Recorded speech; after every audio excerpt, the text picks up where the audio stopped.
In the ancient cradle of Mesopotamia, a new chapter unfolded, the rise of the Middle Assyrian Empire. This era, spanning from around 1363 BC to 912 BC, marked a significant turning point in Assyrian history. The story of the Middle Assyrian Empire began in the city-state of Osur, which had existed for generations through the preceding Old Assyrian period.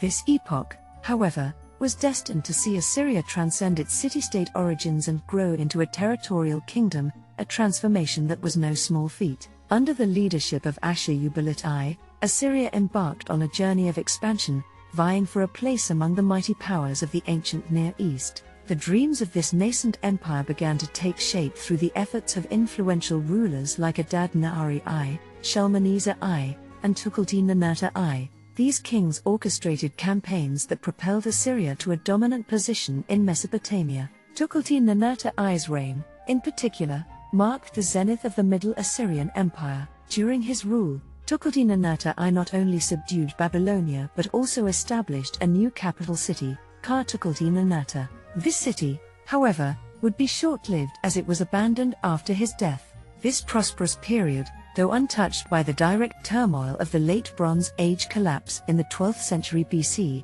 was soon to experience a significant decline. The assassination of Tukulti-Ninurta I around 1207 BC ignited conflicts within the dynasty and a palpable weakening of Assyrian power. Yet, even in this period of decline, Middle Assyrian kings continued to exert their influence. Rulers like Ashur-dan I and Ashur-resh-ishi I campaigned against Babylonia, signaling Assyria's lasting geopolitical significance. The subsequent reign of Tiglath-Pileser I brought a resurgence, with far-reaching campaigns, even as distant as the Mediterranean. But this newfound glory would be short-lived.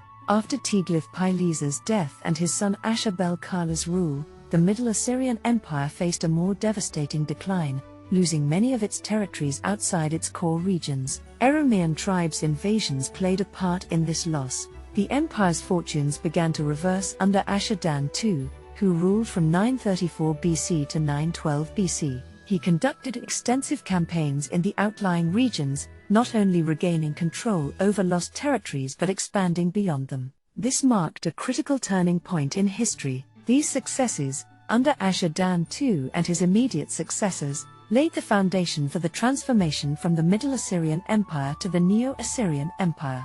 Theological changes also took root during the Middle Assyrian period, where the god Ashur, originally a deified representation of the city of Osur, evolved into a military deity, equated with the ancient Sumerian head of the pantheon, Enlil. This transition from city-state to empire brought profound administrative and political changes. Middle Assyrian rulers, who originally governed with the title governor alongside a city assembly, now ruled autocratically as kings, seeking equal status with other mighty empires. This evolution into an empire necessitated numerous critical systems, from an advanced road network to intricate administrative divisions and a web of royal administrators and officials. The Middle Assyrian Empire, with its political, religious, and administrative transformations, was a pivotal stage in the long journey of Assyria. It laid the groundwork for the grandeur of the Neo-Assyrian Empire, ensuring the Assyrian legacy in the annals of history. In the heart of Mesopotamia,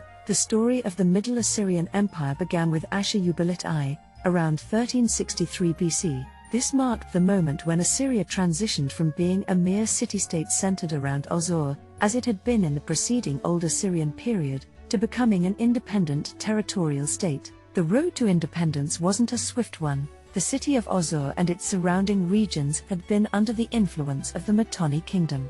This period of suzerainty, however, couldn't quell the burgeoning aspirations of the Assyrians. The true turning point came when Ashur-uballit I assumed the throne. Under his rule, not only did Assyria declare itself an independent state, but it also embarked on territorial conquests, including the fertile lands nestled between the Tigris, the Taurus Mountains, and the Upper Zab. This shift signified the inception of the Middle Assyrian era. Ashur-uballit's reign was significant for another reason. He was the first native Assyrian ruler to claim the title king, Sar.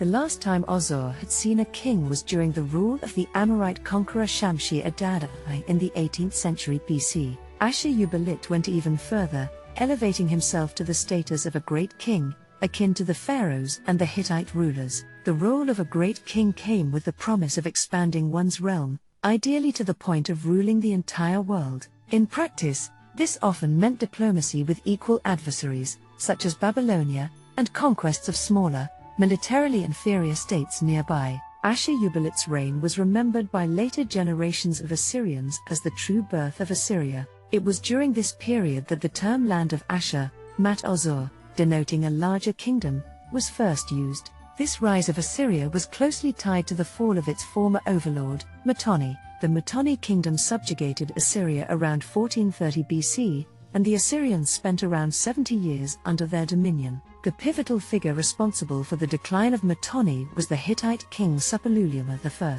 His 14th century BC conflict with Matoni over control of Syria marked the beginning of the end for the Matoni kingdom. It was in this struggle for supremacy and dominance that Ashur-uballit secured independence. However, the decline of Matoni didn't proceed in a linear fashion. Tushratta's rise to power created internal strife within Matoni. Various factions sought to depose him during the wars that followed. The Assyrians occasionally fought against these rulers and, at times, allied with them. For instance, Shatana III secured Assyrian support, although he paid dearly in silver and gold. While Ashur-uballit was keen on expanding his realm, he didn't wish to engage in prolonged conflicts with Babylonia. His decision was evident when he married his daughter, Nuballit-at-Serua, to the Babylonian king Bernaburiash II, despite Bernaburiash's prior hostilities with Assyria. However, this era had its challenges. Successors like Enlil-Nahari and Arik-den-Ili were less successful in expanding and consolidating Assyrian power than Ashur-uballit. As a result, the fledgling kingdom faced a somewhat turbulent development. The Assyrians faced a major setback when Khurgaltsu, the Babylonian king, didn't remain loyal. Instead, he fought against Enlil-Nahari, marking the beginning of a lasting enmity between the two civilizations. Khurgaltsu's incursion into Assyrian lands,